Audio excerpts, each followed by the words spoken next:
This is the knockout artist, Chris Hero, and if you're looking for some true heel heat, you better listen to them boys.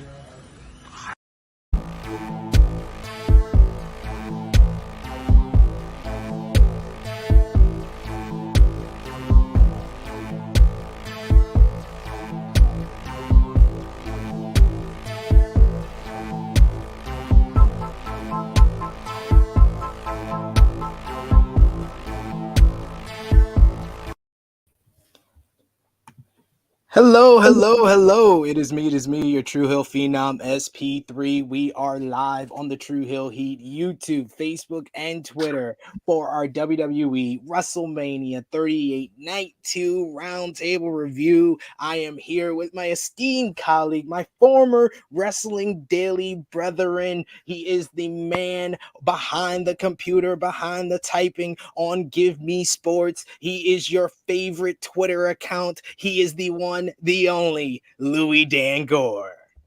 Thanks for having me on, man. Thank you very much for what, if you're not dubbing it, I will do it, the most stupendous roundtable review in professional wrestling. The biggest True Heel Heat review of all time. No, thank you very much for having me on, man. Should be really good to dive into WrestleMania after what was an enjoyable night one. See how we felt about night two. Yes, let's see how we felt about night 2 for sure. You could check out our WrestleMania 38 night 1 roundtable review with Nate Milton that is up right now. We did that yesterday, but we are here to discuss what went down last night for WrestleMania 38 night 2, or as they dubbed it, WrestleMania Sunday. Of course, we want to hear from all of you guys in the live chat. If you are here with us, let us know what you thought about WrestleMania 38 night 2. Of course, your super chat donations are the best way to have your commented highlight on screen. We try to highlight as many comments as possible, but your super chat donations helps the channel grow. We are a self-funded channel. It helps us out exponentially. So let us know how you feel about the True Hill Heat Squad by showing us that love with your super chat donations. And remember to drop a thumbs up on this video, share it with your friends, subscribe if you are new to the True Hill Heat YouTube channel. There's one more live stream tonight for the Raw after WrestleMania, Romeo Mania, as it's been dubbed. Our boy Romeo's birthday is tonight, so we're doing super chat donations are all going to be donated to his aunt that's doing a nice GoFundMe page, so we're going to send all that support to her for Romeo Mania. So stay tuned for that. 8 p.m. Eastern time tonight. Rated Raw Superstars, the Raw after WrestleMania. We got in the live chat right now CM, who says hot take Dangoor. Oh man, you got the new nicknames. I didn't know. It's been a while since we shared the screen. I was gonna say, I'm thinking as well. I don't know if I've got any hot takes for this show, which I probably should have like artificially created, even if I didn't think them, just to keep up the gimmick. But no, I mean, I'll try and come up with some, but I don't. I mean, we'll see if my takes are hot. We'll see if you guys in the comments and if SP3 agrees. But I don't think I've got any hot takes, but we'll see. We shall see for sure. We also got Annika here with us saying, Louis, the Wrestling Daily reunion is complete. Yeah, we had on Sat this week for our NXT Stand and Deliver watch along. We had on Alex for our WrestleMania 38 preview show. So it's like I just needed Stephanie Chase, but it's a WrestleMania WWE week. So we'll save Stephanie for Double or Nothing week. But we got almost all of the Wrestling Daily crew in this week alone. I'm very happy to have Louis here with us. I always loved sharing the screen with Louis because we have sometimes opposing views, and that makes for the greatest content. It does. Yeah. As I said though, I don't know. Like, we'll see, because I think a lot. I was about to say, I think like a lot of my views are going to be like the general consensus on this WrestleMania, but I often think a lot of my views are the general consensus, and then they aren't. So we'll see. We'll see how this one goes. We also got Slam and Sammy Joe saying what's good. Connor Smith here with us. Hey, what's going on, good brother? We got Frantic World saying what's up, SP3, Louis, and the chat. So yes, let's get into WrestleMania 38 Night 2, which started off with what I believe was a very nice, very touching WrestleMania moment. The music hit, and it was none other than the Game. Triple H, following his in-ring retirement last week, he got to have the moment, walked down the aisle one more time at WrestleMania, got to hug his daughters in the front row, which was very touching after the interview with Stephen A. Smith, where he talked about almost losing his life due to his cardiac event. It was very nice for him to be able to hug his daughters in the front row, for them to be able to see the spitting of the water, the iconic Triple H entrance. And then he got into the ring and was able to welcome us to WrestleMania. And then the symbolic sign of any retirement in professional wrestling, the boots are laid in the middle of the ring. Louis, we haven't been able to get your opinion, but what's your thoughts on Triple H's in-ring retirement and this moment he was able to get at the beginning of WrestleMania Sunday? Yeah, like when he announced his retirement, I was actually surprised they didn't do it on a show. Like maybe they were after Mania, like we saw with, I know obviously to a lesser extent, but like we saw with Paige a couple of years ago, or Right. even at WrestleMania itself. Like imagine like we hadn't seen or heard of him for months, and then he comes out. But yeah, it was a nice way to open the show, a really nice way. Like he deserved that moment, leaving his boots in the ring. He deserved it in front of the crowd after the year he's had getting to hug his daughters. It was a very nice, and it wasn't.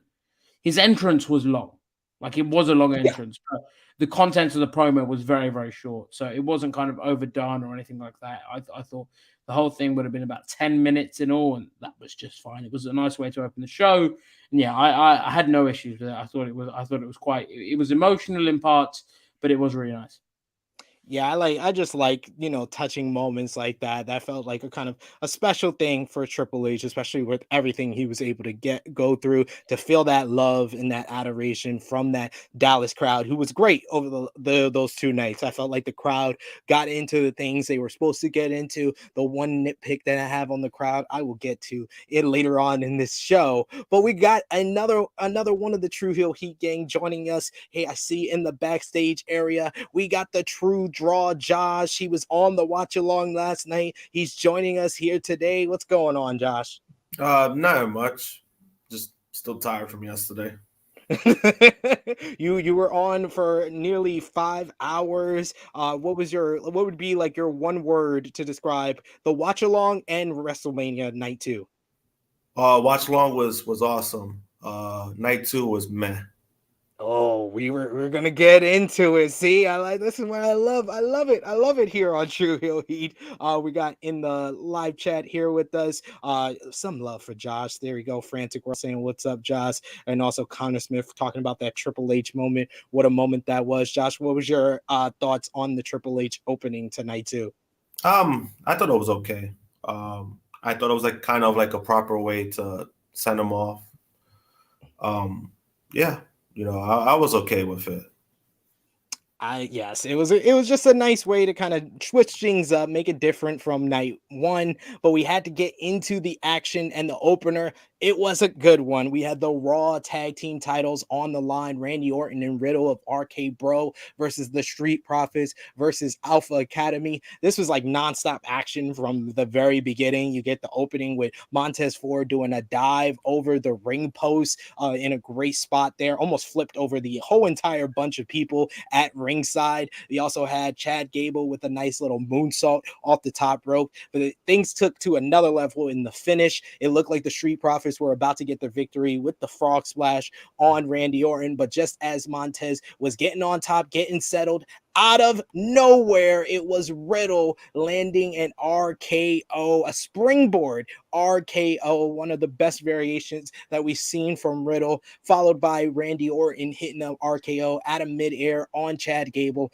to give RK Bro the victory. Nice little opening to this match. This match was a whole bunch of fun, just nonstop action. All 3 teams really performed very well. Post match, the Street Profits got into the ring, showing that they are not turning heel despite a little more aggression in the lead up to WrestleMania 38. They got into the ring, gave solo cups to RK Bro, and then invited in Olympic gold medalist Gable Steveson to come in and have a toast, a WrestleMania toast with the 2 teams. But before they can toast it up, it was Chad Gable who came in and smacked the cup out of Gable Stevenson's hand, gave him the shoosh, which he's just great for. And then we got what I like to call a Gable to Gable suplex, a belly to belly suplex from one Gable to another, and it was Gable Steveson who was the last Gable standing. What did you think about the match, Louis, as well as this post match with Gable Steveson? Yeah, the match was really good. I think it was what the opener to night one should have been, like getting the crowd really hot. Awesome spots throughout, like anything, any of the matches that the tag team division has had on Raw have tended to be pretty good lately. You think of that 3-way on Raw a couple of weeks ago, that was brilliant. Yeah. So yeah, Raw's been pretty solid recently in terms of that tag team division, especially. And I'm really happy they didn't split up RK Bro. I thought they might, so I'm happy they didn't, and they kept them together because they are one of the best things about WWE right now. Yeah, like it was great, and the final spots were great. I think it was like the perfect opener. But the post match, it was okay. It was okay. Like Gable Steveson for me came off a little bit wooden, like a little bit kind of charisma-less. Thing is, I can see that. No, I'm not saying. Oh, maybe I'm just saying like you're saying maybe the truth. Nervous. Maybe nervous. Yeah. Like he just came. It didn't seem natural to him, which is fine. I mean, it took Brock Lesnar what 20 years really to show like character. So it's not like you can succeed without it if the presentation is done right. And I do think WWE will get the presentation right with him because they do really like him. And to kind of get him showcased in that way on WrestleMania was I understood the logic, and especially with the baby faces, if you're going to be booked as a baby face, to get him in there with them made sense. But yeah, I'd probably say that he just came across a little bit wooden, a little bit kind of nervous, and kind of that charisma wasn't shining through. It kind of reminded me of almost like a Ronda Rousey segment, kind of like, you know why they're there, you know the name, but just the character didn't seem there. But there's still loads of time. He's so young. We haven't even seen him cut a promo yet or do anything. So we'll see how that goes. But I thought the match was decent and the post-match was... the match was good and the post-match was decent. Yeah, I would give this match, the opener, 3 3/4 stars. It was very close from being like one of the better matches on the night. We got double A here, Ashvanash, who says my match of the night for him. We also got Frantic World, who says Gable Steveson looks like the black version of Kurt Angle. He just doesn't have that Kurt Angle charisma. I actually agree with Louis here. It would be smart to put him with some type of second. The same thing that I've said for Ronda Rousey. Throw Malcolm Bivens on the main roster and have him put a new version of the Diamond Mine with Olympic gold medalist Gable Steveson and UFC Hall of Famer Ronda Rousey, and let him do all the talking for the both of them. Fine by me. I think that'd be awesome. Yeah, he'd be perfect for that role. Even MVP, if him and Lashley are done, like add Gable to like the new version of the Hurt Business. I think you've got options there. But he does. Listen, we've not even seen a promo yet, so we don't know. Yeah. But from first impressions, he seems like the in-ring stuff may be there, but the character will probably be lacking. Seems so. What about you, Josh? What did you think about the opener here? Opener match was great. I felt like the right team won, even though everyone was going for the profits. But it was a good match. Post, I really didn't like it that much. I thought it was a weird spot to put Stevenson in. And then also it came out very bland for me. Like it really didn't do nothing for me. Yeah, I see that. That's kind of like the common consensus with that post match. I mean, they were trying to do something for Gable Steveson to kind of introduce him, kind of let him be able to do more, but it just didn't come off the best way possible. So, come back and regroup. He's still got time. I think the rumors have said that he's gonna debut his in-ring debut probably in like May when he's done with school. So he's still got time to kind of get seasoned, do more work inside the ring, and try to develop some type of character, I guess. Yeah, you could say that, but I also think it's kind of not fair to him if everyone's gonna compare him to like Kurt Angle or Brock. I just think he needs to be himself. That's just what it comes down to. I think with the comparisons, it's kind of like how their first year is going to go. Like that's how I view them. Almost like when people say that, it's like kind of the background as well, but also like the first year, I think is going to be huge. Like I could see him winning the US title pretty quickly, being involved in top feuds. I could see it happening very, very quickly. So In that sense, it would kind of be similar to like people even said it of Jade Cargill. I think when she came in, it was like, oh, she's going to get like the Brock treatment or the Kurt Angle treatment. I think it's kind of that thing that we now say to describe when like a rookie's going to have like pushed to the moon very early. Which I get, but at the same time, you know, the way that they do things, you know, who knows? They might get tired of him quick. You know, we've seen it before. So it's kind of one of those things that I don't want to put too much hope on it. I just want to see what happens. The only thing with this one is like they built him like a school, like his own ring. Like I just can't see them getting bored of him. I could see him being part of it too is that they kind of had to because they gave him a big deal. They made him a big deal. So those things they kind of had to do. So yeah. So I mean, no, I know what you mean. Yeah, that's what it comes down to. I just want to see what he does. I mean, the character thing has always been a thing for me. Like when they signed him, I was like, you know, what kind of character he's gonna have in WWE, just because, you know, they're more focused on that. They're not focused on the in-ring stuff. So, you know, I just wanted to see what he does. I don't want to put too much stock in him, but I also don't want to, like, you know, I don't want to bury him right away. Mm-hmm.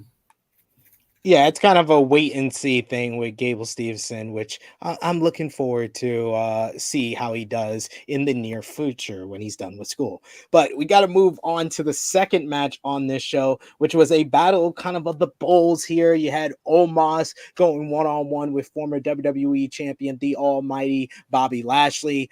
Lashley had the big superstar entrance, like he was Chris Masters coming up on his physique, and the spotlight and the big trumpet and the big intro during the matchup. Omos dominated much of this match. It really came down to Bobby Lashley kept looking for a suplex, but Omos would reverse. Finally, he was able to hit the suplex. He hits a up from behind spear, and then he hits his big spear in the front to finally get the victory over Omos. Omos has finally been defeated. It took 18 months for him to take one bump on Monday Night Raw last week, and in this match, he took 3, ladies and gentlemen. He took 3. He has doubled the amount. He has tripled the amount of bumps he has taken in his first 18 months in this one show, and Bobby Lashley gets the victory. I thought this match was simple yet effective. I think this was all about reintroducing Bobby Lashley in a babyface role. So I give the match 2 stars for actually getting something out of Omos more than probably a lot of us expected. What about you, Louis? I get what they were trying to do. Like, make Omos look good, don't have him win, have Bobby win, have Bobby look good by beating the guy that no one could beat before. Like, I get the logic, I get the understanding, and I think it was a decent story. I just thought, and I will say, when you look at Omos, you understand why WWE likes him. Like, you watch him and you see how, like, he dwarfed Bobby Lashley. Yes. And you're like, okay, if I'm a casual watching WrestleMania, and there would have been people watching WrestleMania as casuals, you see why they put him on the card and why they like him, because he is a spectacle. And as much as we all love kind of your likes of Kenny Omega and your likes of Bryan Danielson, who are the best wrestlers in the world, there is something primal about people when they see like a 7-foot guy that you'll all sort of like sit back and go, okay, let me see that again.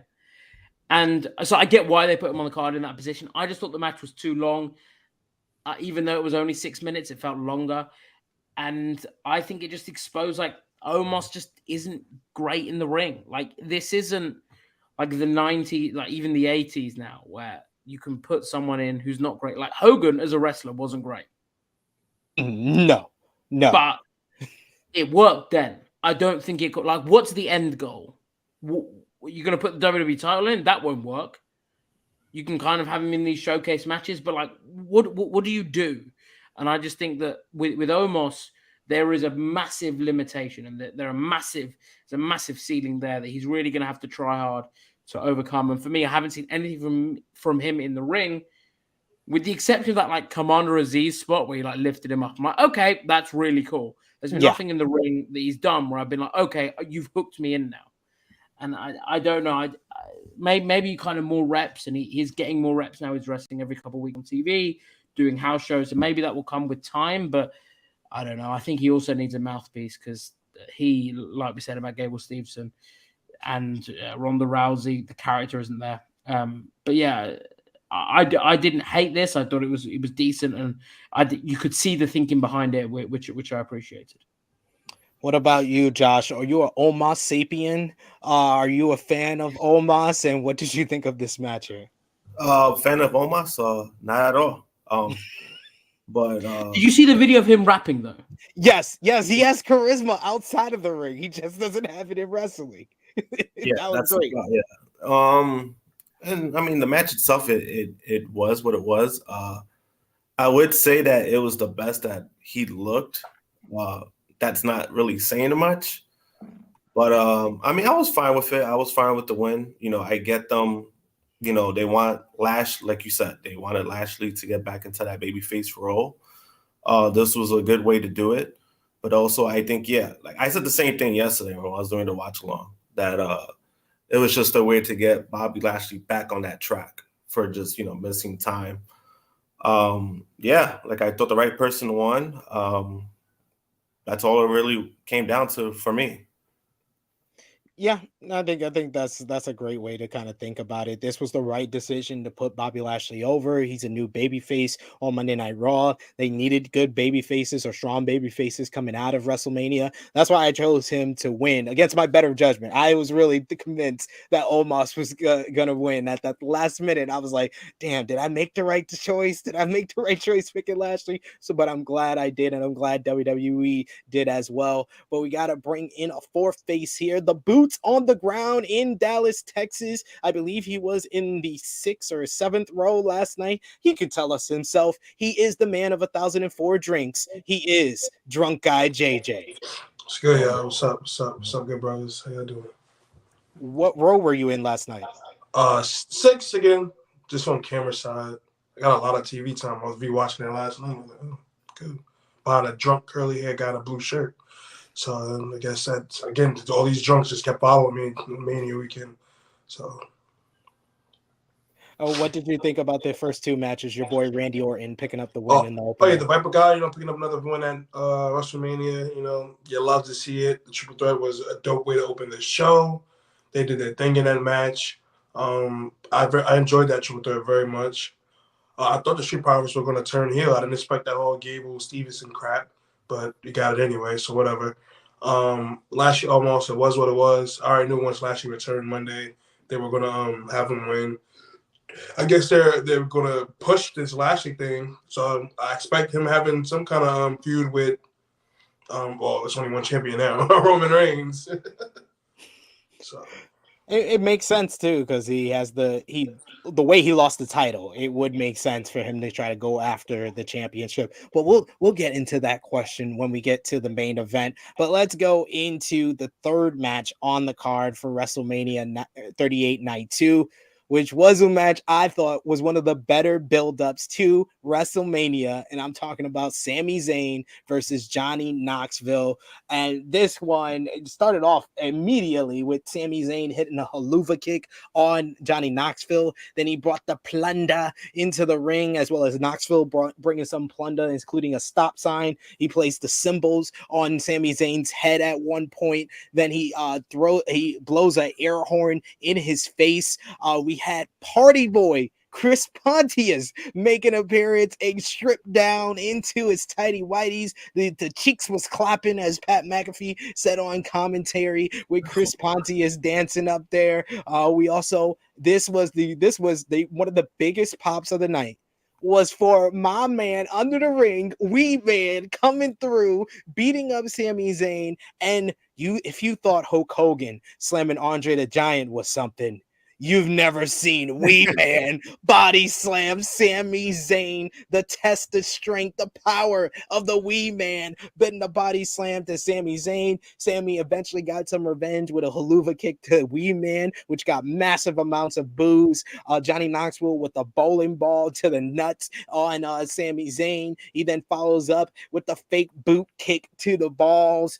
We also there is the haluva kick right here to Wee Man, which was a great spot because it was got massive amounts of boos. We had Johnny Knoxville chasing Sami Zayn around the ring, and it was none other than Mae Young and Mark Henry's child, the big hand, slapping him right in the face. Great timing on that one. Great sell by Sami Zayn. It was just so much shenanigans throughout this whole entire matchup.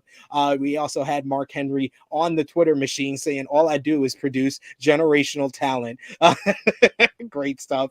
We had a mousetrap table that Sami Zayn came from off the top rope and down into the table. There was pyro shooting out at one point, and then finally Johnny Knoxville pulled out a giant mousetrap, trapped Sami Zayn inside of it, and got the victory here in what was an absolute blast. This was sports entertainment at its finest, mixed with some jackass stunts. I really enjoyed it. I enjoyed this a lot more than even I thought. And like I said, I thought they had one of the best buildups to the show, but this was just hilarity. This was a great comedy match. And for Sami Zayn, he got the bag this, over the last couple of months from WWE, signing a new contract. And he's going to be in probably the most talked about in like TMZ and the outside outlets, the most talked about match from WrestleMania. So I got to hand it to Sami Zayn, got to hand it to Johnny Knoxville, playing his role very well. I gave this 3.5 stars. I really enjoyed this a lot more than I ever thought it would. I don't care what anybody says. This was stupid, ridiculous fun in the best way possible. Louis, what did you think? Yeah, there's not much I can say other than the fact I think I had the most fun I've had watching a wrestling match in quite some time. Like I've always said, if you want to watch 6-star classics, like don't watch WrestleMania. It's just not for you. But if you want to have a real good time, like this match was it. It was sports entertainment, brilliance. I had honestly a really good time watching it. It was a lot of fun. It was harmless as well. Like I really, really enjoyed it. Sami was perfect in the role. Like people will say to him, and people say online, "No, you could have been with AEW. You shouldn't have re-signed with WWE." Like, and I get it. I get like he'd be having match of the year contenders with Ryan and with Omega, but he got to do cool stuff like this. And art is like it comes in many forms, and this was art in a way. Like I really, really, really enjoyed it, and I comedy wrestling isn't always for me, but I did really enjoy this. So for me, I had a blast watching this, and it was probably my favorite thing on the show. Like night 2. I wouldn't blame you at all if you said that, honestly, because this had a big smile on my face the entire time. And it came early enough in the show where the crowd was into it as well. They gave Johnny Knoxville a huge reaction. And like I said, Wee Man got one of the biggest pops of the night. Drunk Guy, you were there live. What did you think? This was fucking great. It's so crazy because how the match went was not how I expected. I thought Johnny would be the one taking most of those bumps because that's really what he does. He's a jackass. So the fact that Sami took off basically all of those bumps was kind of dope to see. Especially the mouse table spot. I thought that was Johnny Knoxville was going through that easily. No, Sami went through it. The hand smack. Well, that's something I would expect him to take. And he got a lot of time for this match too, which was a surprise. I thought it was gonna be like a nice little smudge, a nice little 5-10 minutes, and then no, I think he went almost 15 minutes, I think. And it was very entertaining. This is the shit you get at WrestleMania, So I was very much sports entertained. So I give this match 3. I will actually say 3 3/4. Wow. Yeah, I don't blame you. I don't blame anybody. I really enjoyed this match a lot, man. It was if you expected more, it's fucking Johnny Knoxville, okay? At 51 years old. He did his thing. Josh, what did you think about this one? It was great. It pretty much went the way I pretty much expected it to go. They did botch that last sequence with the giant mousetrap. I don't know if nobody noticed, but Johnny has experience with mouse traps. Yeah. He was able to fix it on the fly. But that's what made it funny too. And he kind of like got hit with it too, so that's what made it funny because it was like, yeah, that's so Johnny Knoxville anyway. So it ended up working out anyway. Like it did its job. But yeah, I really enjoyed it. It was probably the most enjoyable spot of the event, to be honest with you. Yeah, so I mean, I don't think there are you. Do you think we're gonna get any more Johnny Knoxville in WWE, Louis? I hope not, because I think like quit while you're ahead. And he's ahead now, so just don't overrag it. I think obviously we're going to see Pat McAfee again. I think Logan Paul is going to stick around, so I do think that Johnny Knoxville is going to be like he's done his, what was it, like 4 months, really 3-4 months, and he did great in those in that time. So yeah, I would leave it as it is now. But as we know with WWE, because of how popular it was, there's every chance that he sticks around and does something else. I hope not, though, because I think, again, quit while you're ahead. And if like he comes out as an entrant in like next year's Royal Rumble, like that'd be really cool. I think he's still got that good faith with the fans where they'd enjoy that. But I don't really want to see him become like a regular character on Raw, like him like wrestling in like. Oh, sorry, John guy. I'm muted. What the fuck? They are in his home state for SummerSlam, Tennessee. So, Maybe that's a good point. I think this is it for Knoxville. I think so too. They like Louis said. I think they did the right thing. They had a nice build to WrestleMania. Had a really good match for what it was. So it's time to kind of quit while you're ahead, like you said. Less is more. But exactly. WWE doesn't really do less is more. So no. Yeah. But let's get into the next match where they had the fatal 4-way for the WWE Women's Tag Team titles. It was the champions Queen Zelina and Carmella versus Rhea Ripley and Liv Morgan, who probably had the best costumes of the night, the bat and the kinky, cat. Like, very kinky. S&M, if anybody would like that type of stuff. People were quite turned on, as it seems from wrestling Twitter, with Liv Morgan wearing having a whip in her hand. Yeah, a lot of people got excited. With me any day.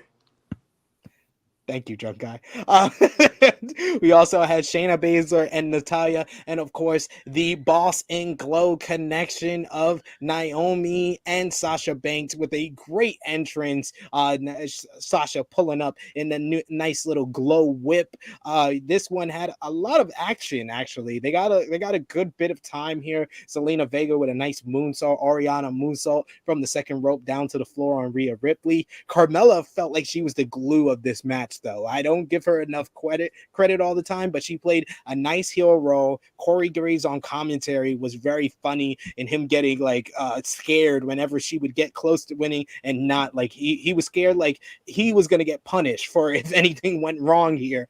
In the end, things did go wrong as Carmella was put into the ring and double teamed by the Boston Glow connection. They did a glam slam code breaker combo, and Sasha Banks is off the snide. The reverse streak is over. Sasha Banks wins and Naomi win the WWE Women's Tag Team Championships. They are the first ever African-American WWE Women's Tag Team Champions, and Sasha Banks is now 1-6 at WrestleMania. This was the one in 1-6, ladies and gentlemen. We got to go first to our Sasha Banks correspondent, the one, the only drunk guy, JJ. How emotional. I see you wiping the tears out of your eyes. Please wipe the tears out of your eyes and unmute yourself so you could speak on Sasha Banks' big victory. Oh, happy day when Jesus walks. No, please. It's been a long, tough road the last 6 years. 0-6, the haters, the unnecessary comments by, a few dumbasses that will you be named, not named.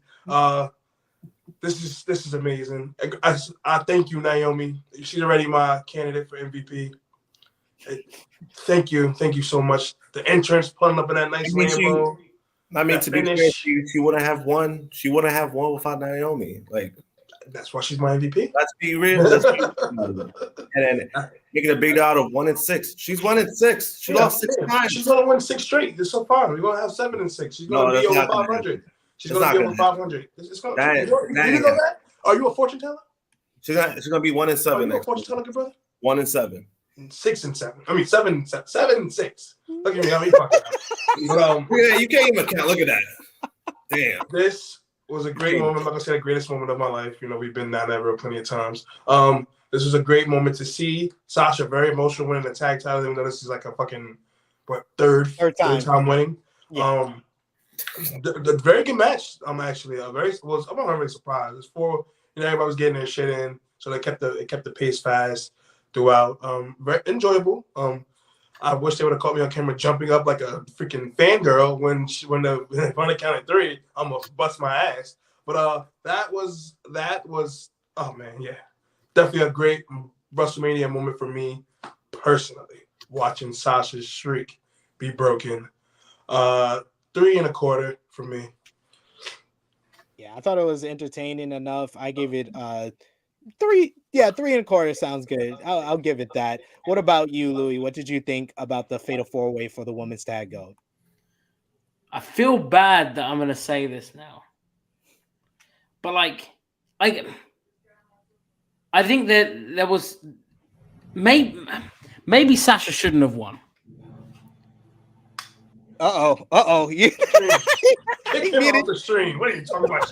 Maybe she shouldn't have won. What? Keep him on. I like So I really like Sasha Banks. I think she's awesome. But I think this whole winning the first time could have been made into a bigger deal. Like in a singles match. She goes next year, faces Charlotte, for example, beats Charlotte. It's kind of a bigger moment than her winning it in a tag team title match that realistically, are we going to remember next month? Probably not. I mean, I know you are. But I will. Sure. I know I will. I won't. I think the majority of fans, they won't. And I think that there could have been something into making this a proper story where it's almost like the reverse of The Undertaker. And you're like, okay. And then next year she wins it on pay-per-view, wins the title at WrestleMania, and it's a huge deal, but it wasn't really made out to be. I felt it was a little bit of a missed opportunity. But I enjoyed the match. I thought it was decent. And all 8 women were great. Honestly, this is why this year would have been perfect if they would have kept the whole them Charlotte facing Sasha at Mania. I understand, of course, Ronda's the bigger name, but this it would have been perfect. Her Charlotte at Dallas against Charlotte when everybody thought Sasha was winning the title, and that would have told a great story just on its own. They're back in Dallas and beating Charlotte for the title. That would have been perfect. But it would have been perfect. It would have been business is business with WWE. Ronda's the bigger name, and they're gonna do what they want. And that's what I mean. Giving her that with the win there would have been awesome, and it would have been a much bigger deal, I think. Than it would have been absolutely. I've said this once. I'll say it again. I understand that thought process, Louis, but this company don't do long-term stories. No, if Sasha Banks, you get the win, the beggars can't be choosers, and that's why Drunk Guy JJ is right to be happy, because if you hope for WWE to tell a long-term story with that, Sasha Banks gonna end her career 0-12 at WrestleMania because she ain't never gonna get it. You get it when it can be gotten. They were the best option to win here, and it made history at the same time. I'm happy for it. Shit, I didn't even have her winning. But I'm happy. I'm not gonna complain. People got to understand. This is like Louis said. This is not the show to see 6-star classics. This is not the company to expect long-term booking of Sasha Banks finally getting a win at WrestleMania. You're right. When you're right, you're right, and you're right.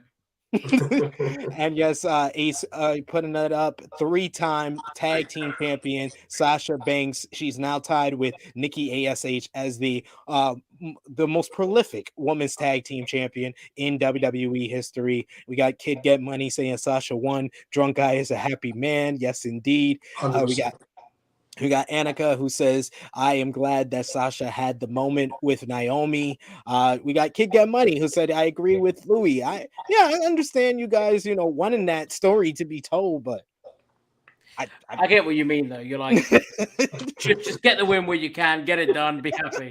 Because, having the chance to, realistically, who knows when it's going to happen again. Ronda, Becky's going to be the match next year. So whatever Sasha does, it won't be the top women's match on the show. So yeah, I do get what you're saying. And also, they can still tell this story if you want it, because if you remember back at WrestleMania 28 with Cody Rhodes and Big Show, the whole story into that matchup was that Big Show never won at WrestleMania. Yet he did. He won with the Big Show at WrestleMania in a tag team match. He won the year before in a multi-man matchup against the Core. The whole story was he never won on his own. That's going to be the story for Sasha. Yeah. He's never won on her own at WrestleMania. Particularly if like she faces Naomi at next year's WrestleMania, for example. Like you could like Naomi could be like, you only won because I was involved. That's actually, I wouldn't mind that. Because hopefully by then, maybe Naomi's with the bloodline. Maybe she's healed, so you never know. And you got to give it up for Naomi, who's won the SmackDown Women's title, the Women's Tag Team Gold, and the Miss WrestleMania Battle Royal. It's either her or Charlotte for Miss WrestleMania. Josh, what did you think about the 4-way here and the result with Sasha Banks finally winning at WrestleMania? No comment.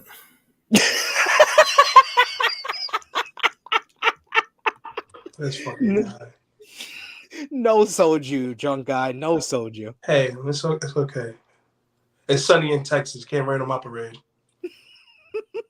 Yeah, it's gonna be cold and probably raining when you get back over here. So it actually is. So mean. And then Vala B calling you out. Josh is just dodging. Yeah, he can call it all he wants. He can call all he wants. This is why I'm here and he's over there. Also true. Let's get into the next matchup that we had. Oh, we got to show this right here. Beautiful, beautiful picture that they posted up on social media. But for the first time in history, 3 African-American women hold championship gold in the WWE. So it's a beautiful thing. Beautiful. I need that framed. I need that framed on my walls to look at every day.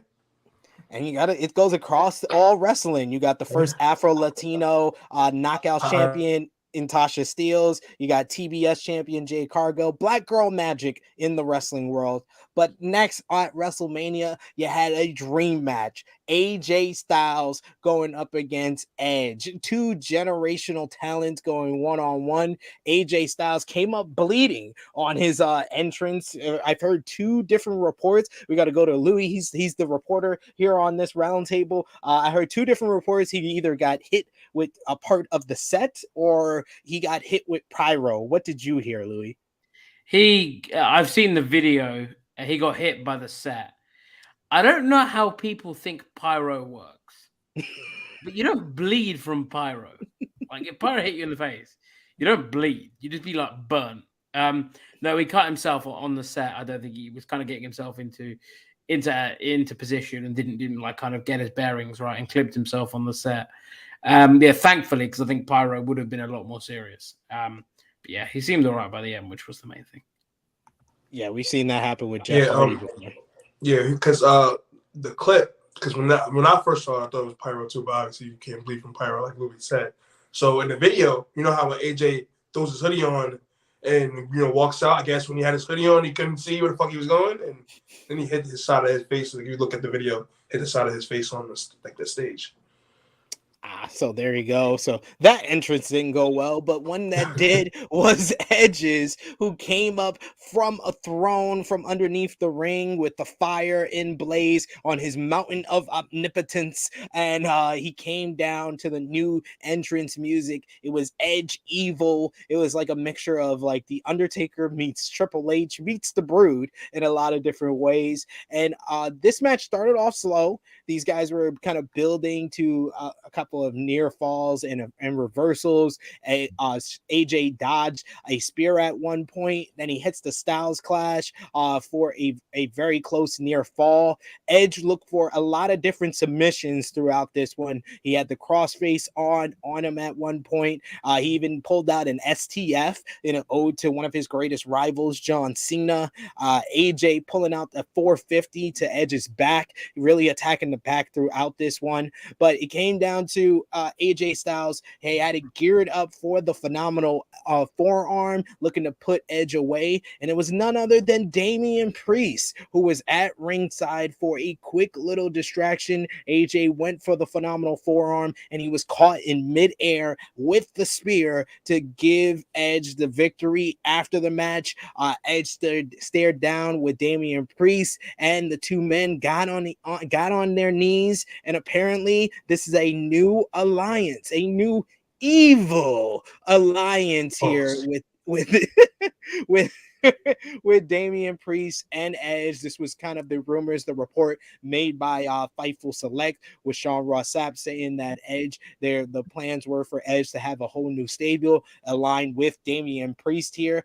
Also, it falls in line with WWE trademarking a new term, the grand jury, which is very reminiscent of the promos that we've seen from Edge. My boy from Believe in Pro Wrestling podcast, Rick Ucchino, was the first one who told me he thought that was why they trademarked the name, because it made sense with the whole mountain of omnipotence and the promos that Edge has been cutting. Louis, what did you think about this match and the new alliance with Edge and Damian Priest? I don't know what it was, but I got like Shinsuke Nakamura, AJ Styles vibes, where the match was good, but like I thought it would be better than it was. Maybe it's just me because I've seen some kind of back and forth online. But yeah, I really enjoyed the match for what it was. I just expected a little bit more, and that's kind of because we set the high expectations where everyone was like dream match, and it is a dream match. But yeah, I think they also left stuff in the tank for more because it looks like the feud's going to continue. But yeah, the alliance with Damian Priest is really cool. Like, it's awesome for Priest not getting on the card, but getting like aligned with the Hall of Famer. It's really cool. So yeah, I'm looking forward to maybe someone else gets added. I've seen some like names thrown around, like Rhea Ripley. That'd be really cool. Tommaso Ciampa, Finn Balor, even. Like, I've seen some really cool names mentioned. So should be interesting. Kind of the future direction. I saw someone say that like WrestleMania Backlash should be Damian Priest and Edge versus Finn and AJ, which would be awesome to see. I'd really like that. But yeah, I think just in terms of the match, I was maybe expecting a little bit more than we got. Yeah, I think that's a fair assessment there. The very good calling it kind of shades of Shinsuke Nakamura and AJ Styles, which really wasn't a bad match. It was just below expectations. It was a good match. It was a very good match, but people just expected more. Maybe that's on us. Like, WWE didn't tag this one as the greatest wrestling match ever. Like, it delivered, but maybe just fans, we expected a little bit more. Josh, what did you think about AJ Styles and Edge? To be honest, I didn't like it because I expected better. I didn't like the finish. I didn't like the build-up to it. There was a lot I just didn't like. I felt like they had like good things to do, like Edge turning heel. I thought it was like a good idea. I just thought they did it too fast. His promos were really good. And then yesterday, him lining up with Damian Priest, I don't have a problem with.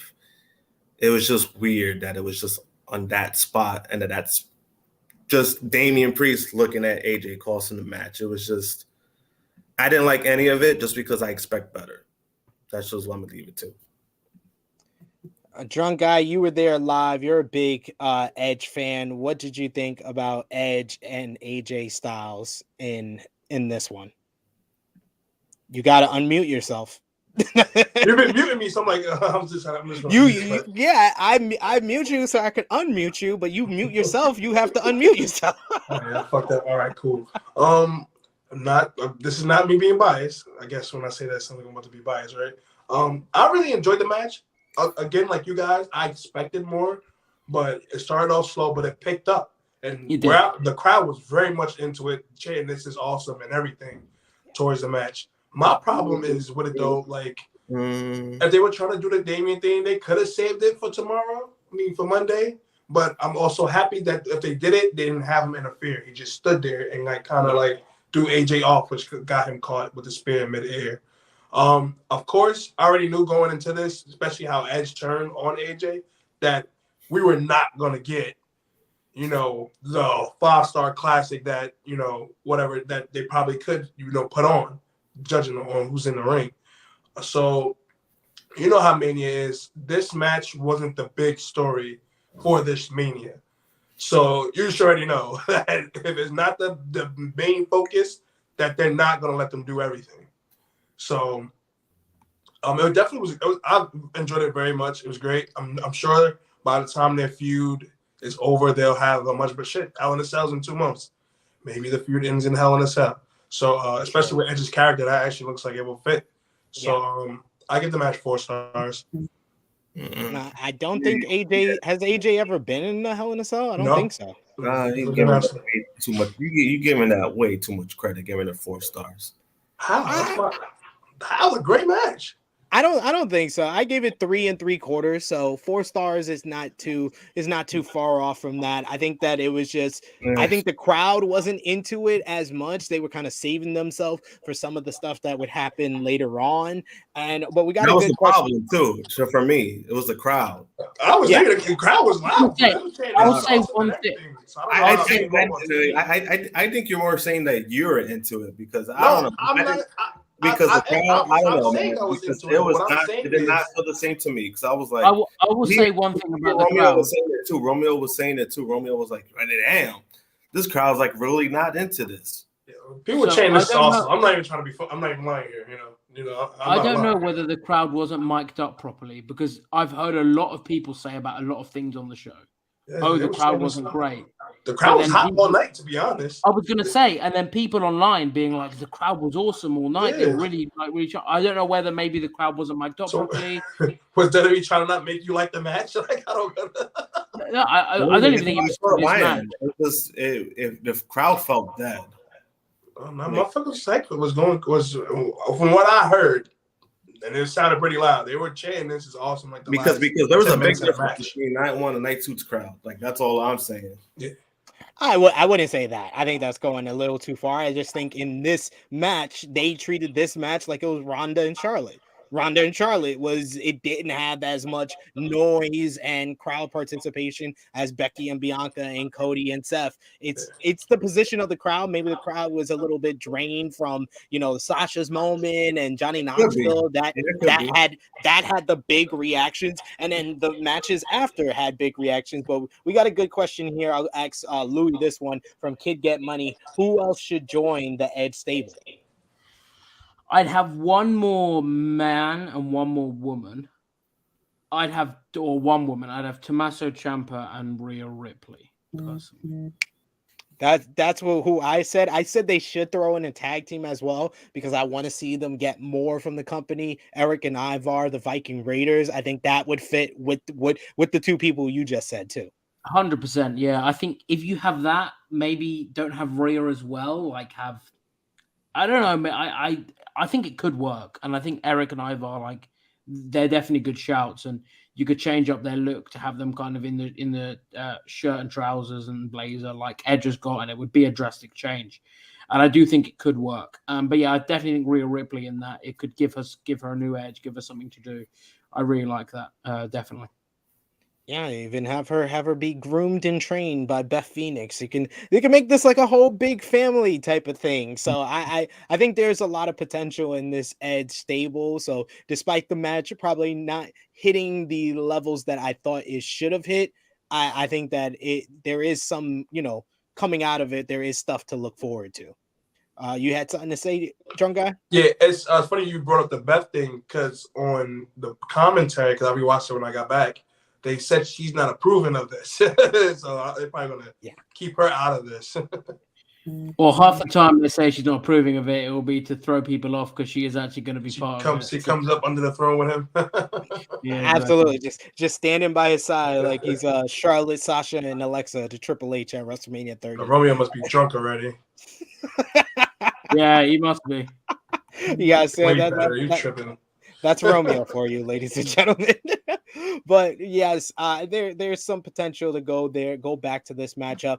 But what there wasn't potential for was this match to go very long. Although there was nice moments. Next, we got to talk about the New Day versus Sheamus and Ridge Holland. The New Day, Kofi Kingston and Xavier Woods came out in Big E attire, paying tribute to their fallen soldier in the same attire that he wore when he won the WWE Championship, which was a nice touch here. But almost immediately, we had Sheamus hit the bro kick on Kofi Kingston on the outside, then a bro kick to Xavier Woods, and then Ridge Holland hit Northern Grit to give them the victory. Post-match, Butch attacked Xavier Woods, even pulling at his damn braids as Sheamus, Ridge Holland, and Butch stood tall in the middle of the ring. This match went about 2 minutes. Very disappointing. Josh, any comments? No. I figured. Because honestly, the match came off more like a punishment. That's how it kind of felt like to me, because I know supposedly I heard that they didn't want to do the match anymore after it got cut. That's all I heard. So once I saw that, if the match felt like a punishment. So I heard it was always going to be short, regardless, like always this length. And they were always going to win, Butch and Butch and Sheamus. It just felt like maybe a punishment, maybe like disrespect. It was just, I think this match would have been better off not happening. It shouldn't have happened. They've had the same freaking matchup for like 10 weeks on SmackDown. Yeah, I mean, obviously it's hard. It is hard because we know this isn't the match we were going to get. We were going to get the sixth man. So I do have a degree of sympathy because I could see like a situation where Vince had that idea in his mind that match was going to happen, and the plans had to change because Biggie broke his neck, and he just got annoyed and was like, "We're going to have it short just for the sake." And I know people would have moaned if it was on WrestleMania SmackDown, but probably would have gone longer and been better. So yeah, I'd go for that. Like, I'm not surprised Ridge Holland won because they do really like him. And he's got a lot of crap online for what happened to Big E, and I understand why, but it wasn't his fault. Like, accidents happen in wrestling. Even the most experienced wrestlers have injured people. So I think that it was a nice moment for him, and I'm happy he got that moment. I just wish it came at the end of a 10-minute match as opposed to a match that didn't even go 2 minutes. So yeah, this one was a little bit disappointing. Yeah, 100%. I agree with everything Louis had to say. I didn't even rate this one. I think I missed the Fatal 4-Way Women's Tag. I give that 3 stars, but yeah, I didn't even rate this one. This wasn't worth rating. It was just a way to get New Day on the card to what felt like embarrass them a little bit. Like, they had their moment with wearing the Big E attire, and then they lose in 2 minutes. Drunk guy. Like you said, honestly, it probably was just to shut the people up on fucking internet. I was complaining about a match that they didn't care about to begin with. So, and then I guess it almost kind of makes sense that in hindsight, I guess they basically showed the WWE show how they feel about Big E. They let them do the tribute gear only to get fucking squashed. So that basically sums up Big E's title reign if you want to be technical. But yeah, no rating. It was nothing. It was what are we rating? the outfits. Pretty much, that's what we're reading. Give it a star for the outfits. That's it. Next, real quick, they had the Hall of Fame. They didn't get everybody on the stage like last night, like the night before, but they did let the Undertaker come out, soak in the applause, and then one more time lift up his fist in tribute to the fans, showing his love, saying thank you. And then it went in nicely to our next match, which was Austin Theory going one-on-one with Pat McAfee. And my lord, Pat McAfee had one of the best entrances at WrestleMania. 7 Nation Army by White Stripes blaring on the speakers, the Dallas Cowboy cheerleaders doing a whole dance routine, and the crowd was on fire. This was an electric atmosphere. Pat McAfee doing a punt of the Dallas Cowboy ball into the upper deck. The fans were singing along with his his theme song, and they were fully behind Pat McAfee. At one point, he pulls of the Rock back in 1999, gets on commentary and calls his own match as he beats down Austin Theory and pours water over his head. McAfee with one of the best spots of the night with the backflip out the corner, which stunned Austin Theory, and then the Shelton Benjamin leap up. Austin Theory had the advantage. He looks for ATL, but Pat McAfee rose him up to get the victory in what I thought was one of the best WrestleMania debuts, right up there with Bad Bunny, right up there with Ronda Rousey. Pat McAfee showed out wearing his blinged out shirt and his gold chain, and then Vince McMahon was upset with Austin Theory at ringside, and we get the tease. Pat McAfee challenges Vince McMahon to get into the ring. Vince teases, taking off his tie, teases, taking off his jacket, puts it back on, then takes it off. He takes off his shirt, and he looks ripped. He is a ripped grandpa, ladies and gentlemen. A ripped grandpa. Vince gets into the ring, stares down with Pat McAfee, and the ref inconspicuously gets in the ring as well.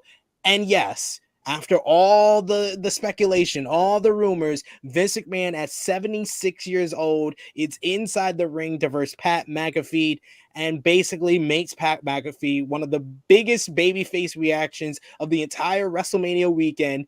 He makes him look like a dweeb for 3.5 minutes, ladies and gentlemen, and finishes him off with a punt with the football to the ribs to pin Pat McAfee. And the other reverse streak, you thought Sasha Banks was going to be the other one that ends their WrestleMania losing streak? No, no, no. 76 years old, Vince McMahon, with the help of Austin Theory, gets the victory here. He pins Pat McAfee. Austin Theory poses after the match. And of course, this leads to more nostalgia as Stone Cold Steve Austin comes down and confronts his former rival. He introduces him to the other Austin Theory. And Austin Theory gets one of the greatest Stone Cold Stunner cell jobs of all time, swimming in the air, the leap up. It was just fantastic, taking that stunner. And then Vince and Stone Cold, they share a beer, reminiscing over the good old days. And then Stone Cold kicks Vince low, and Vince's legs crumble. It crumbled under him. It looked like Royal Rumble 2005, tore his ACL, and one of the worst stunner sells of all time. If you thought Linda McMahon at the Raw reunion, the Raw homecoming back in 2005 was bad, this was next level, ladies and gentlemen. A horrible stunner sell that Austin just had to laugh at. He was clearly amused.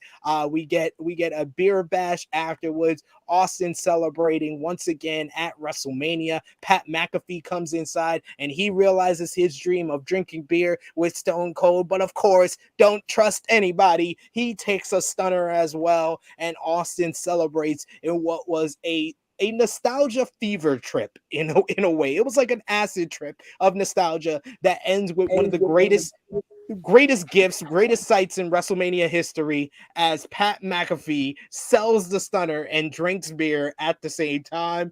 Wonderful stuff from Pat McAfee throughout this whole thing. There was a lot of ups and downs here. Louis, you could start it off. What was your thoughts on this whole presentation? McAfee versus Theory, McAfee versus McMahon, and the post-match with Stone Cold Steve Austin. Okay, we'll go in sections. Yes. McAfee versus Theory, good. McAfee's great. Yes.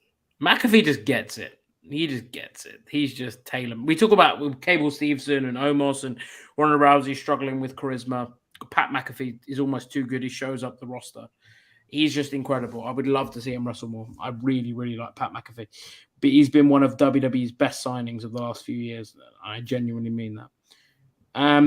The match was good. Then Vince happens.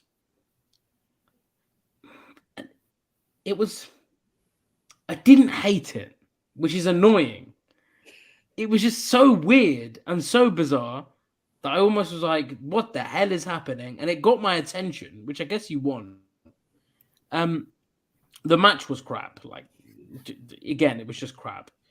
But again, we should have all expected Stone Cold to come out. Austin Theory sell, one of the best I've ever seen. And kind of on what Annika's saying there below, I was more into this than I was Edge and AJ in terms of I was on the edge of my seat more. Probably on the edge of my seat more than I was at any point during, with the exception of Bianca and Becky, on the edge of my seat more than I was at any point during the show. The sell from Austin Theory was great. The sell from Vince was one of the worst things I've ever seen. But Stone Cold Steve Austin made it work by laughing. Like, I think he played it off well. Like, if he would have reacted differently, it would have been different. And then he just stunned everyone. Pat McAfee sold it great as well. Yeah, it was a weird match. It was almost like a fever dream, but I really didn't hate it. It was just kind of like, it was fun. I really didn't hate it. Like, it was fun. That's it, really. Like, there's not much else more to say other than it was just completely bonkers and completely kind of crazy, but I enjoyed it. Drunk Guy JJ, what was your thoughts being there live for what felt like an acid trip of nostalgia? Great pops, great. The crowd was into everything, but what did you think overall? This was the worst WrestleMania match I've ever seen. Pat McAfee and Austin Theory. That's so God. I'm fuck with you. I very much enjoyed it. The crowd, it's crazy because I love Pat McAfee. It's cool and all. I didn't really care for this match, but like once he came out with the song, I was like, oh shit, okay. The crowd got it. All right, cool. All right, now I'm into it. Yeah, great performance. But this is what Pat McAfee does. It's not surprising anymore. Like we saw what he did in NXT, so it's not like this man can fucking go. He has the charisma with it. He has the look. He has the song. So that was great. Mr. McMahon, Vince, whatever the fuck you want to call him, old fuck. He is absolutely LVP. He ruined everything tonight. Everything during that segment. He ruined everything. There was no reason. How do you have this man get his mania moment and then you just do like it was no point? And the fact that McAfee had to sell for this old bastard was annoying me. And even with the worst, the stunner style, that was terrible. And then he jumps when fucking Austin Theory music plays. So he's basically giving it away that somebody's coming out. Like, what are you doing, Vince? He's an old man. He thought Austin Theory's music was Stone Cold's music. Like, what are you doing?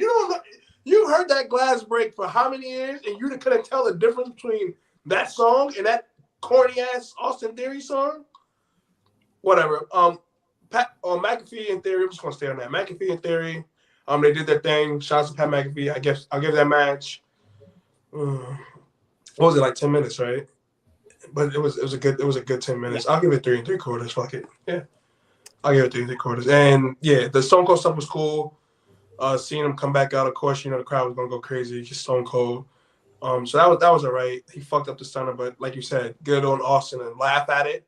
So, because once he kicked Vince, light flashed before his ass when he got kicked, I guess, because that was terrible. That was terrible. And honestly, I think they're ripping Stone Cold at this point because the whole McMahon family can't get a stunner right these days. It's been going on for like a good 17 years now. Starting from Linda, and just from Shane and Stephanie to just Shane takes a good stunner actually. Shane takes it the best in my opinion. I guess it's not saying much because it's Shane, but like the other ones. Yeah.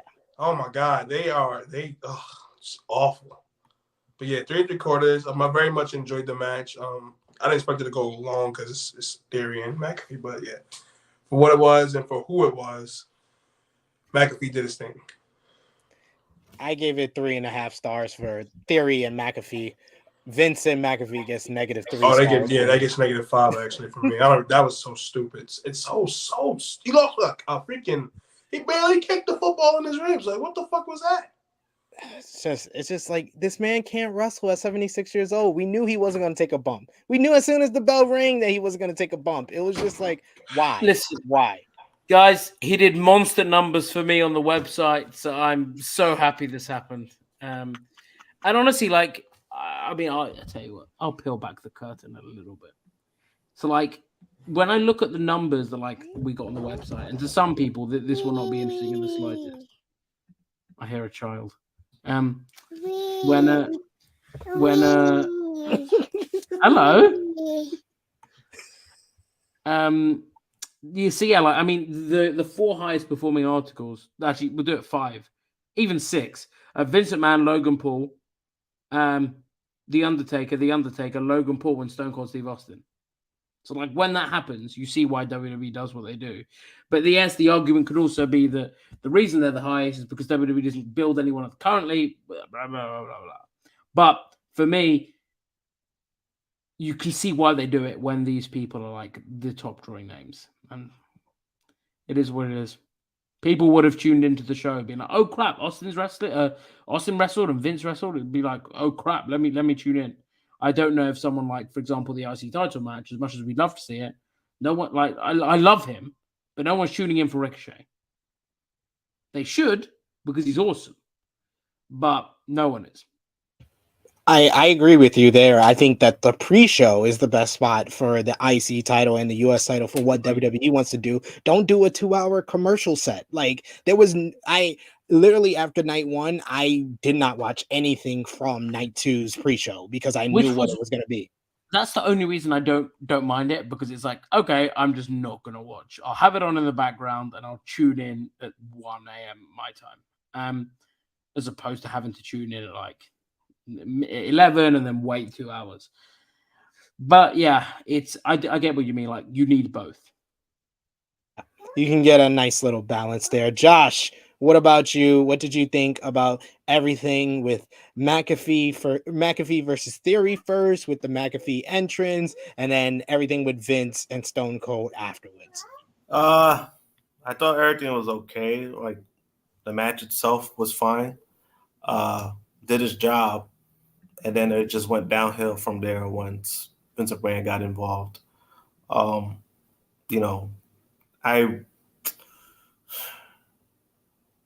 do you say this? I don't know, man. It was just bad. Like, there's no way around it. It was just a waste of time. That's how I saw it. Yeah, I get it. Austin Theory sold the stunner great. But then you got the worst stunner sell of all time after that. So it was like, I don't know, man.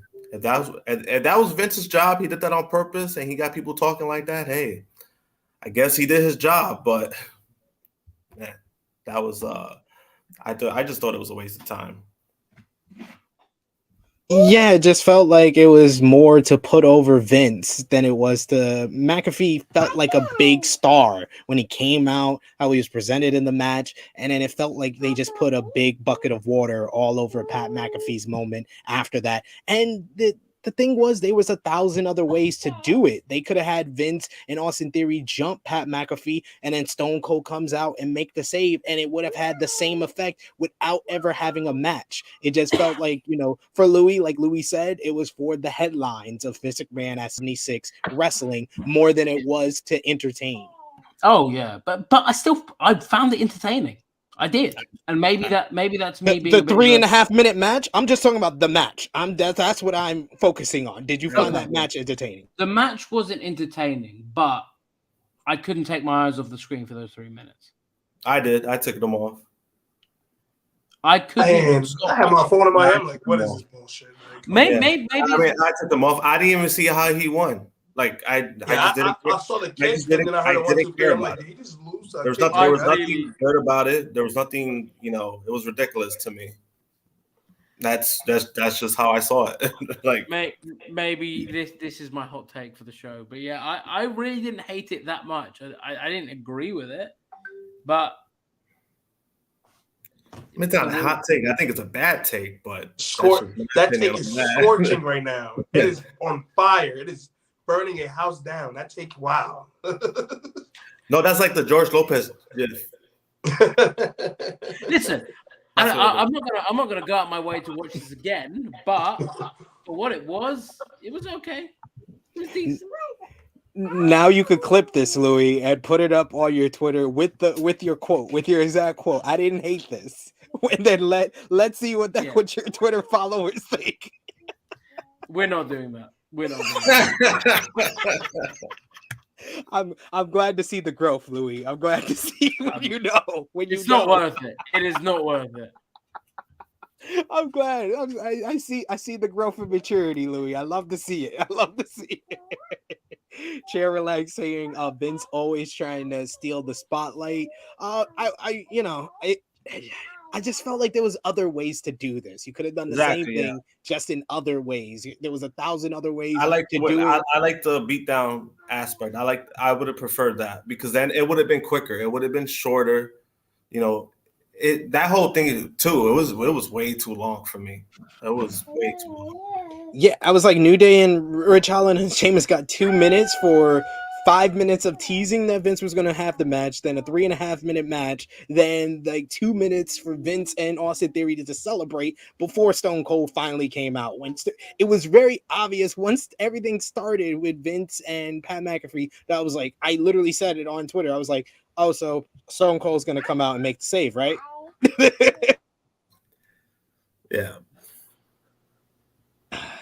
Frustrating, but let's get into the main event, the biggest WrestleMania match of all time. It was Roman Reigns coming out against the Universal Champion Roman Reigns. We got the big superstar entrance pyro going off outside of AT&T Stadium versus the WWE Champion Brock Lesnar. Cowboy Brock was in full effect, looking like a video game right here too.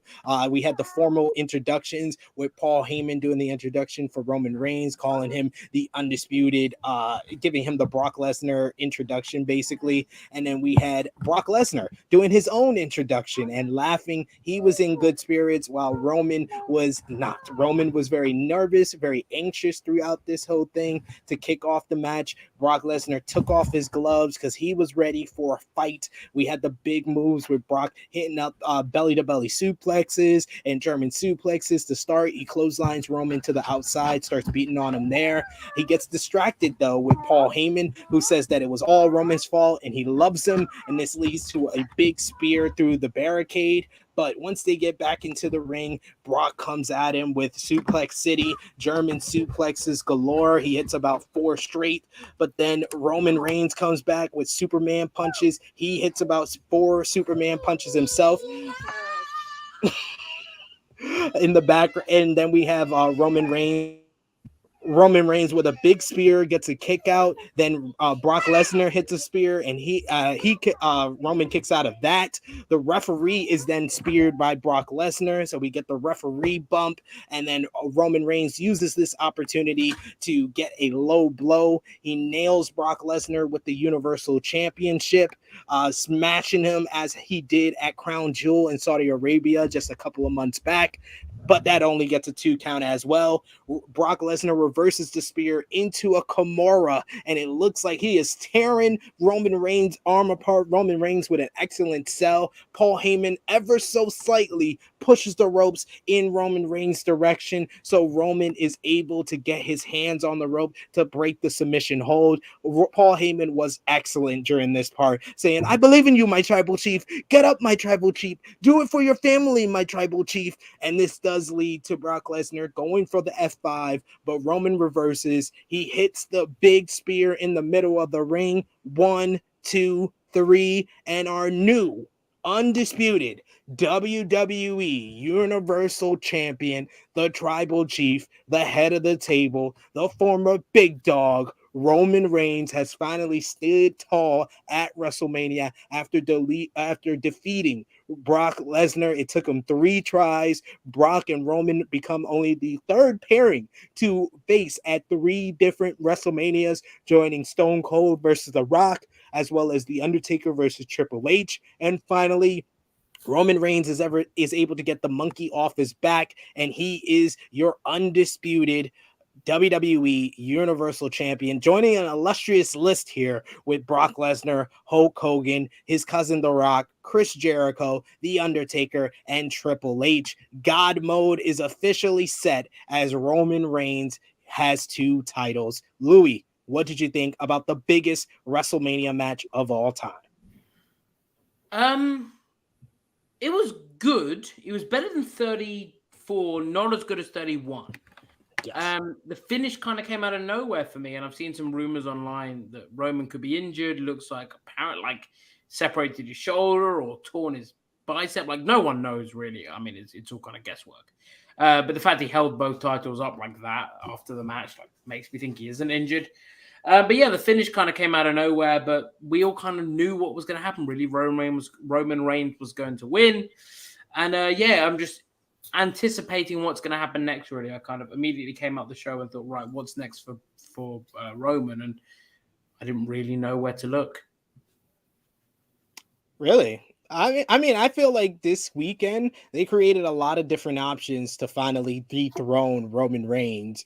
Like we talked about earlier, Gable Steveson. We don't know what they're going to do. I mean, like immediately next. Oh, immediately next, Bobby Lashley, Drew McIntyre. That I feel like that's why they got the big wins, is to set up one challenger for Raw, one challenger for SmackDown. In my opinion, I think that's what they kind of did there. Both work. Both do work. Drunk Guy, you were there live. How was the atmosphere? Because I felt like this was one thing that I did compliment about this match. Finally, they were able to get the type of big fight feel for Roman and Brock that they've been hoping for. Yeah, the crowd was standing up basically the whole match. The crowd was it was so great. It was, I guess it's great to see. I guess it's happy for them because they finally got that fan interaction that they didn't get at 34 at all. Including me, because I didn't give a fuck at all. I was on my phone the whole time. It was. I mean, what do you expect from a Brock match at this point? It's basically the same shtick. It's but it was entertaining. It did its job. Roman getting a big win as predicted. Now it's like Louis said. It's now what are we going to get? Who is he going to face? And what does Brock do after this?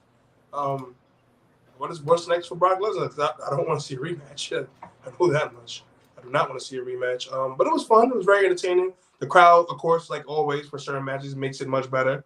So the fact that the crowd was very much into it from the beginning made it an enjoyable WrestleMania main event. I enjoyed it. I can say that. Yeah, I gave the match 3.25. I thought it was one of their better just single straight up matches. I feel like their better matches is when you add someone else in there, whether it be like Dean Ambrose at Fastlane, WrestleMania 31. SummerSlam. Yeah, WrestleMania 31 with Seth getting involved, that elevated that one to probably their best match that they had together. But even I didn't mean to cut you off, but even before the Seth got involved, that match was much better regardless. That's what I was gonna say is that their interactions were great, and then Seth coming just elevated to the next level. But yeah, like the Fatal 4-Way at SummerSlam you brought up as well. So this felt like it was on par with Crown Jewel, which I thought they told a story without the finisher spam, except this one they mixed in the finisher spam with telling a story a little bit here. Josh, what did you think about the biggest WrestleMania match of all time? I thought it sucked because they did a better job building this up, but then all we ended up getting was like the same thing we've been seeing from these two. This is like their fifth matchup. It hasn't come close to 31.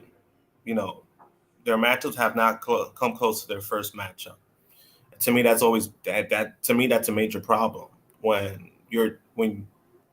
two of your biggest stars are, when they face each other. It's something that a lot of people don't want to see for a reason, because we kind of know what we're getting, and to me that's a problem, And it pretty much just went how it's always gone. The whole sequence of the match too, it was kind of like weird, like the ref bump, then he does the low blow, then he hits him with the title, and then none of those were even a factor to when he actually won. He did the spear, and then he won. It was just, I don't know. I'm fine with who won. I'm fine with Roman Reigns going on this like Bruno Sammartino likes run. I'm totally okay with that. It's just like I said, it was disappointing. Yeah, that was my big thing, was the finish. Because if you remember back, this whole feud started at SummerSlam when Brock Lesnar returned and started this whole 3-way with Paul Heyman in the middle and stuff.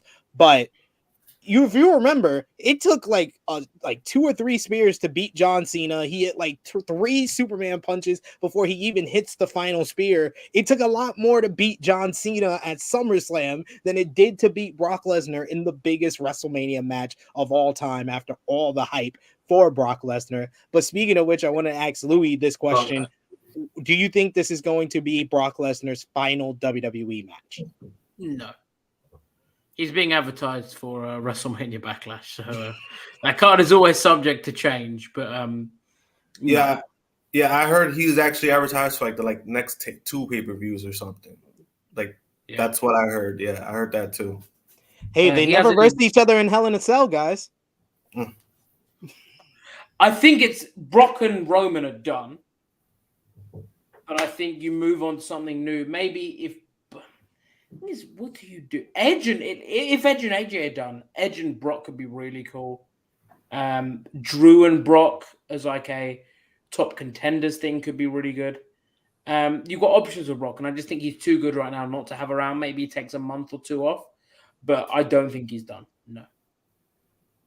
I agree. I agree there. I think it's it would be a little kind of like we said with Johnny Knoxville. You kind of keep it as it is and, finish up there. Brock is going so well and doing the best character work of his career with this Cowboy Brock babyface character. So, yeah, I agree with you. I don't think this is going to be the final WWE match for Brock Lesnar, but that was the final match at WrestleMania 38. The big dog was crowned the new undisputed WWE Universal Champion. I did see a pretty good question in the live chat from Romeo, who asked about, do you guys think, let's go around the horn very quickly before we get in the match of the night, MVP, LVP. You can send your super chat donations, last call on that. But Romeo asks, rather it be called undisputed WWE title, but whatever. So you think both titles get defended separately instead of at the same time, Louis?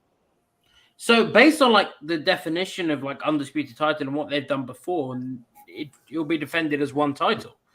But realistically, they'll go with whatever they want to go with. If it suits them to go with 1, they'll go with 1. If it suits them to go with 2, they'll go with 2.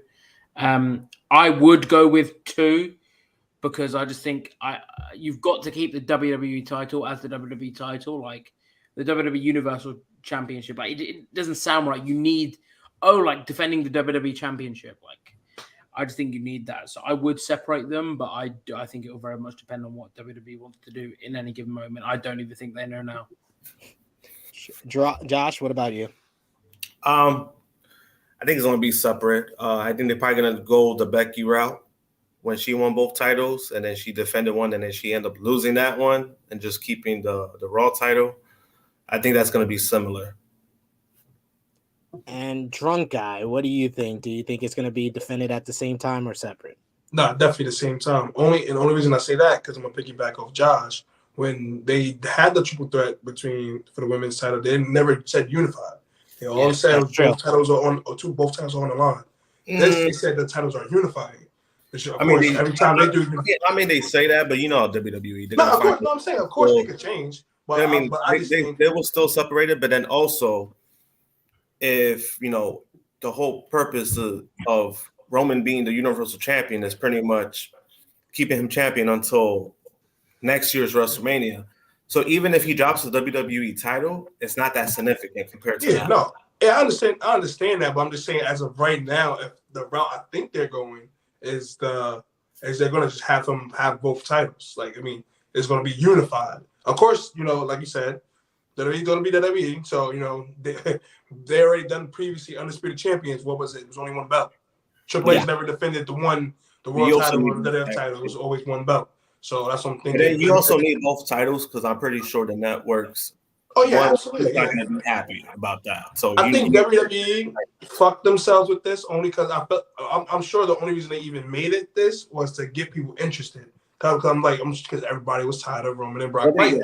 Which is why they had to add another belt, I guess, to make not only that, they shot themselves in the foot with with saying unified, they shot themselves in the foot. Yeah, like this is being unified, undisputed like champion. another winner takes all. They've been fine with that. Yeah, you know, like that's how they built the triple threat. Like they never said it was the titles are being unified for the women. They just said winner takes all. It was never this. They made it clear these belts are being unified. They can be only one champion nonsense. Unless they have like Paul Heyman veto that himself. Yeah, because you saw Roman didn't even at first. Roman gave the belt to Paul, and then he finally grabbed both of them and put it up. So I don't know. Unless they make the new belt the Raw World title, I don't fucking know. Like, is Roman on Raw tonight? Probably. Yes, 100%. I think it's a Raw after Mania. So, and now there's not that. It's not really a SmackDown after Mania kind of atmosphere because they'll be somewhere else. So Roman's definitely on Raw today. Yeah, I think that the whole point of this was they want Roman on both shows. I think that USA was like, we saw the numbers. Yeah, we saw the numbers in September when Roman was on here. We seen the numbers this past Monday on Raw. We want Roman on this show. I think it's gonna be similar to like the first 4 or 5 months of the WWE original draft in 2002, where the champion's gonna be on both shows. That's what I think it's gonna be. And he probably got a private jet anyway. He's just fucking face of the company. He'll be all right, child. So let's put our thumbs in the middle for this WrestleMania 38 Night 2 in 3, 2, 1. Thumbs up or thumbs down. So 3, 2, 1. So thumbs in the middle, thumbs up, slight thumbs down by Josh. So I'll put it like this. I'll put it a little crooked. Then I can't be. I'm doing the same. I'm like between halfway and and like full. I'm gonna go. Because we only rated one match bad, and that was the fucking New Day. We didn't even get it. Oh, and the McMahon crap, if you want to count that. But I'm counting night 1 and night 1 and night 2 together, which night 1 was really good. So. Yeah, so we didn't do ratings out of 10 for night 1. What I would say is night 1 was like an 8.5 out of 10. Night 2 was like a 5 out of 10. It was like very middle of the road. I'd say 5 stars.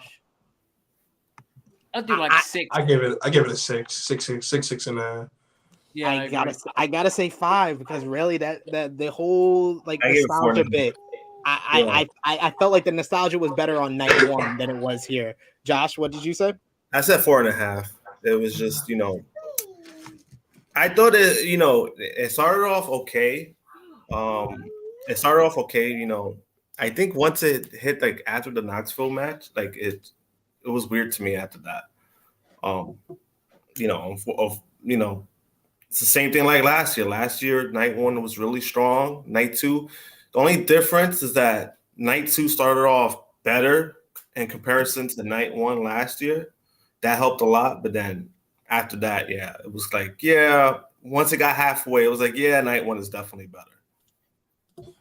Yeah, I mean, I would say it's 3 years in a row that night 1 was better than night 2 for WrestleMania.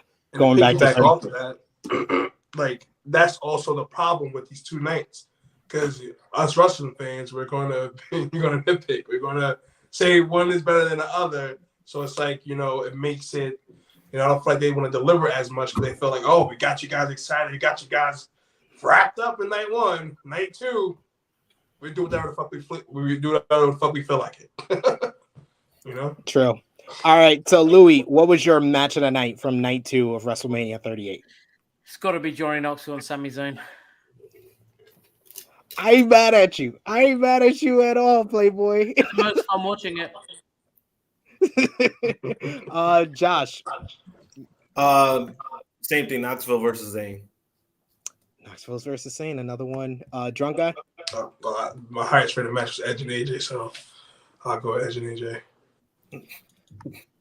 I'll go Edge and AJ as well. I did think it was a very good matchup. It's just the finish was a little bit off. The crowd energy wasn't really there. That was the only nitpicks that I have. But I think in-ring wise, work rate wise, that was my best one. The one I enjoyed the most watching was Pat McAfee versus Austin Theory, honestly. But MVP of the show, I'll start off and I'll say My man Pat McAfee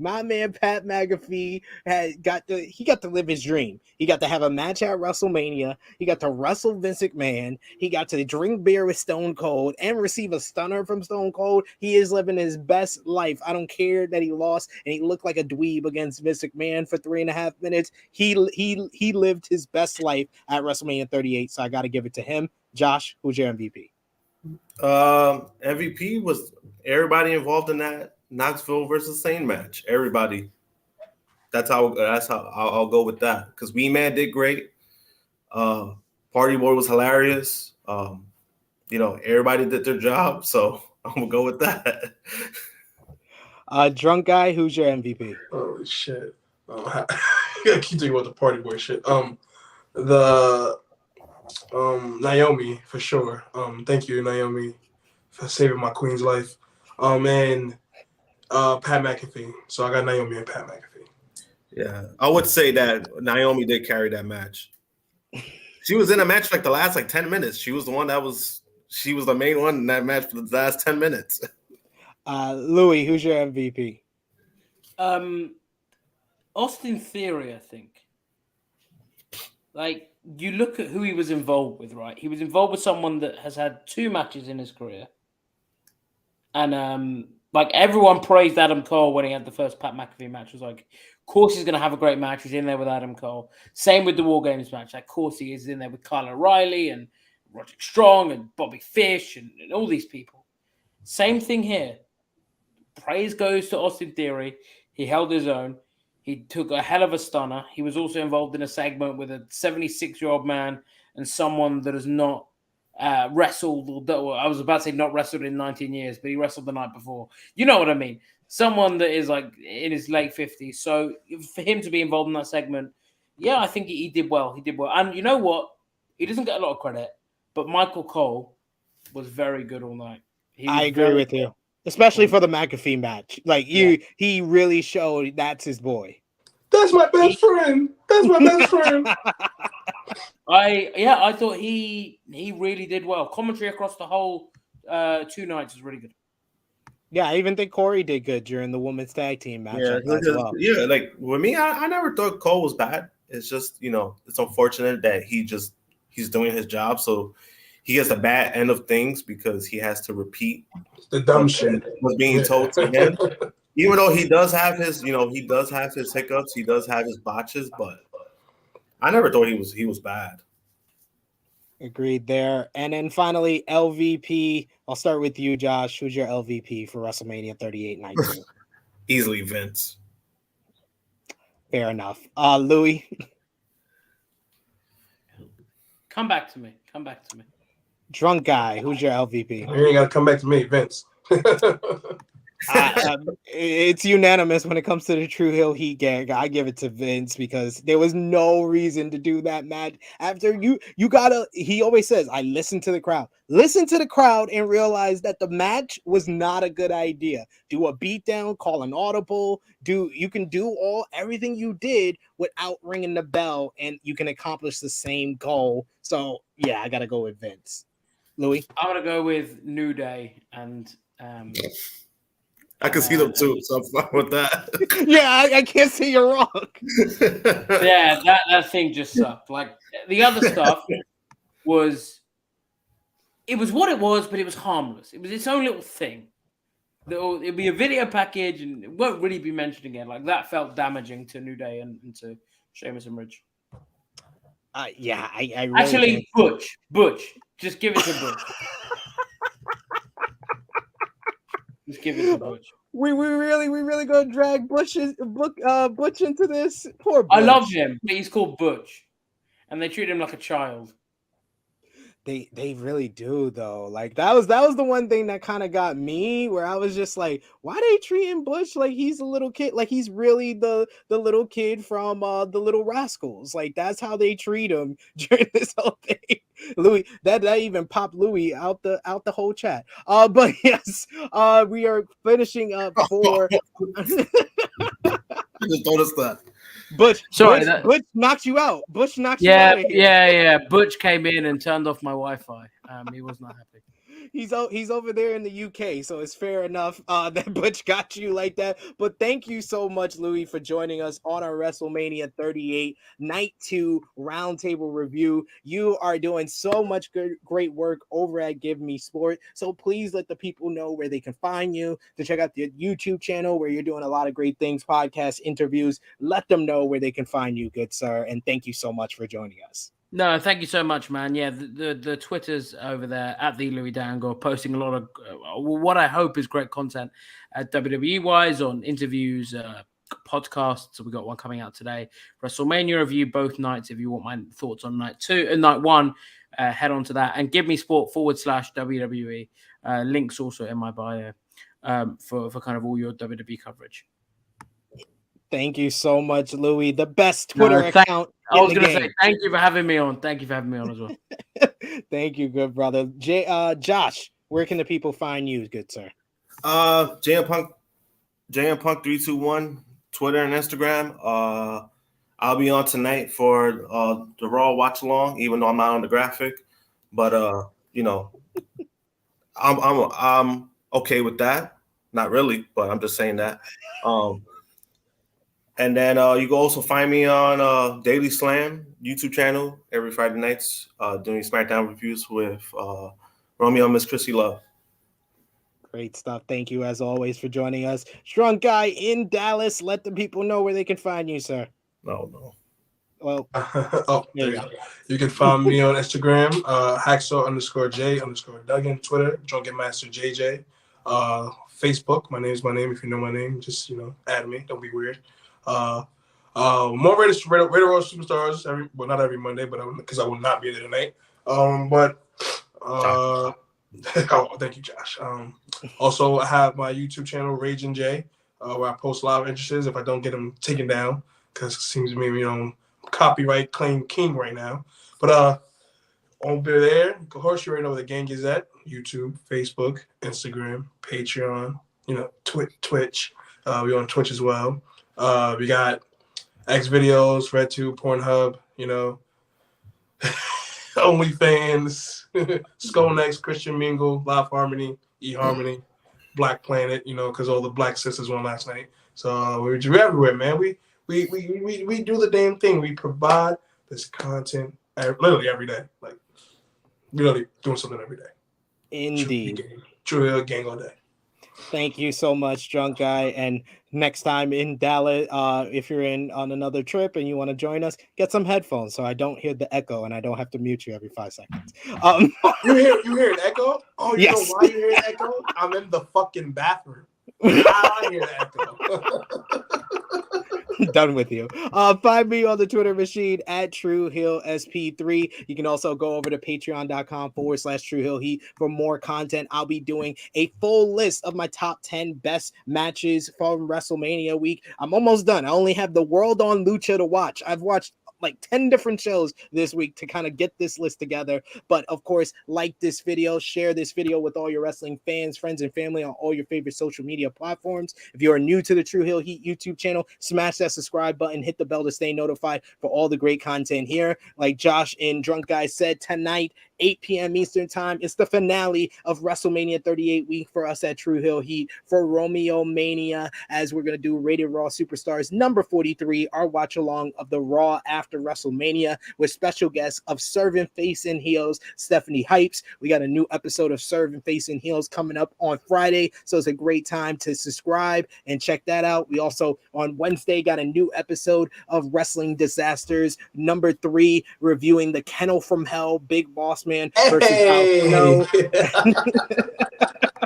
Also, check out our WrestleMania 38 Night 1 review with special guest Nate Milton of Post Wrestling and the NWA podcast. So a great time to become a part of the True Hill Heat Nation. So for Josh, for Drunk Guy, for our special guest, Louis Dangoor, thank you so much for joining us. Thank you, everyone in the live chat, for joining us live. This has been our WrestleMania 38 Night 2 Roundtable review. We are signing off until next time.